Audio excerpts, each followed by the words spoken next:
আসসালামু আলাইকুম বন্ধুরা, আশা করি ভালোই আছেন। তো এখন যে জায়গাটিতে দাঁড়িয়ে আছে এটা হচ্ছে তিন নদীর মোহনা। এটা হচ্ছে কুয়াকাটা থেকে আপনার এই ঝাউবন লেবুরবন এই সাইডের দিকে আছে। তো ওই পাশে দেখতে পাচ্ছেন সবচেয়ে আশ্চর্য মজার বিষয় যেটা হলো যে এখন আমি যেখানে দাঁড়িয়ে আছি এটা হচ্ছে কিন্তু পটুয়াখালী জেলার অংশ আর কি। আর নদীর ওই পারে মানে নদীর এই পার পটুয়াখালী, ওই পার হচ্ছে আপনার বরগুনা আর কি।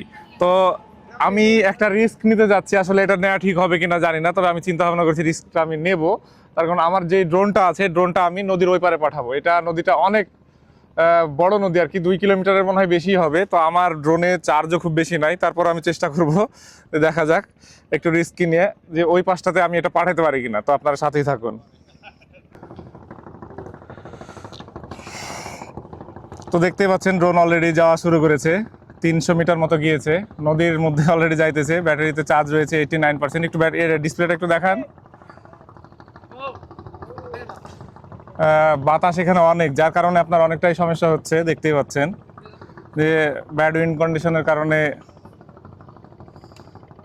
ওই যে অলরেডি কিন্তু নদীর ওই পার কিন্তু দেখা যাচ্ছে রীতিমতো। এই যে শামীম ভাই একটু দেখান এখানে,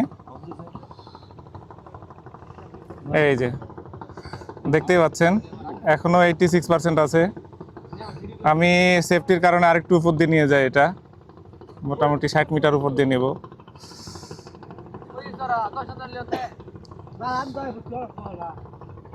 এই যে এখন 60 মিটারে আছে, অলরেডি কিন্তু ড্রোন ওই পাশে চলে গিয়েছে, দেখতেই পাচ্ছেন।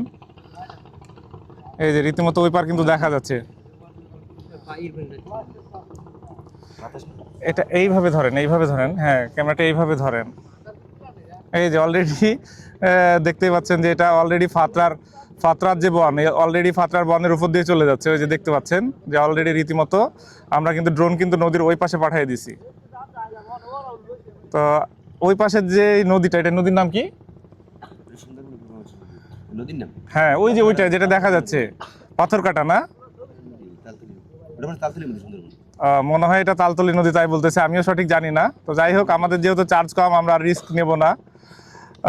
দেখতেই পাচ্ছেন যে এই যে এটা এখানে যেটা দেখতে পাচ্ছেন এটা পুরাটাই কিন্তু সেই ফাতরার চর। আমি যদিও বা ভিডিও করে রাখছি রীতিমতো। হ্যাঁ, সুন্দরবনের পূর্ব অংশ কিন্তু এটাই। তো এটা হচ্ছে আমরা পটুয়াখালী থেকে বরগুনা পাঠিয়ে দিছি আমাদের ড্রোন, এখন আবার ফেরত নিয়ে আসতেছি, দেখতেই পাচ্ছেন। তো এটা হচ্ছে এদিকে হচ্ছে যে ড্রোন কিন্তু আমাদের আসতেছে রীতিমতো।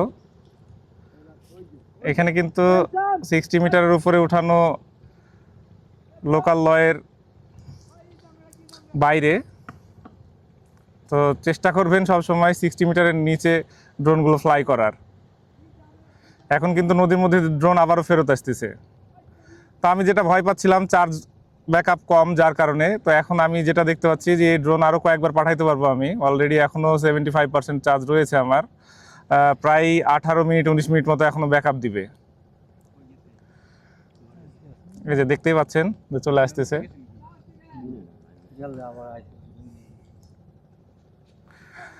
আর মোটামুটি 600 মিটার এখনো। তো আপনারা কখনোই রিস্ক নিয়ে এরকমভাবে ড্রোন নদীর এপার ওপার করবেন না। আমি যদিও বা করছি, একটু এক্সাইটেড ছিলাম যার কারণে। তো ইনশাল্লাহ আমার ড্রোন খুব দ্রুতই আমার কাছে চলে আসবে এরকমটা মনে হচ্ছে। চার্জ নেই তবুও রিস্ক নিয়ে দিয়েছি পাঠিয়ে। আর 300 মিটার রোদ্রের উপর। এখন আপনারা দেখতে পাচ্ছেন কিনা ভালোভাবে জানি না, তবে ড্রোনে ভিডিও হচ্ছে, আমি ভিডিওটা আপলোড দিব, আপনারা অবশ্যই দেখে নেবেন ওইখান থেকে।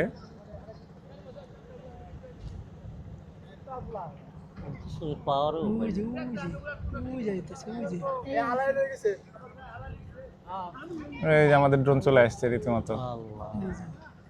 তো শামীম ভাই একটু ড্রোনের উপরে একটু ক্যামেরাটা দেখান।